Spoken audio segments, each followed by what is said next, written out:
Good afternoon, I'm Raylene Ramsey. This is your afternoon news fix for Friday, the 19th of December. A resident at Wellington's Loafers Lodge the night it went up in flames says he's lost everything. Esarona Lolonga was today sentenced to life in prison with a minimum non-parole period of 22 years after he murdered 5 people when he set fire to the hostel in 2023. Dozens piled into the public gallery at the High Court in Wellington, some crying as the sentence was handed down. Former resident Jason King says he's traumatised and struggles every day to turn his life around. I've become reclusive, standoffish from people. I find it hard to go out. I'm on antidepressants. Life has gone downhill so badly. Lolonga will be detained as a special patient in hospital until he's deemed fit for prison. A gun buyback scheme's being rolled out in Australia in the wake of the Bondi Beach terror attack. 15 people were killed when 2 shooters opened fire on Hanukkah celebrations. Australian authorities believe the attack was inspired by ISIS. Prime Minister Anthony Albanese says tougher gun laws aren't the whole answer. He promises he'll do everything possible to keep people safe. We want to make sure that these laws don't get passed and then get knocked over. 2 men have been arrested following a shooting that injured 2 others in Gore. Police were called to Aparima Street on Wednesday night after reports of a firearm being discharged. 1 person remains in hospital. A man has been suspended from driving, the first in the government's new roadside drug testing scheme.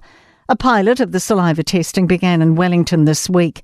Police say a 40-year-old man with his young daughter in the car tested positive for methamphetamine during a checkpoint on Hutt Road last night. Superintendent Steve Greeley says the man was later required to provide a blood sample but refused. He was then summoned to court and lost his licence for 28 days. Duty lawyers are ringing in the new year with industrial action over concerns about pay. 42 Auckland lawyers will be making themselves unavailable for rostering from January 12 to 17 as 3 years of government pay rise requests stay unaddressed.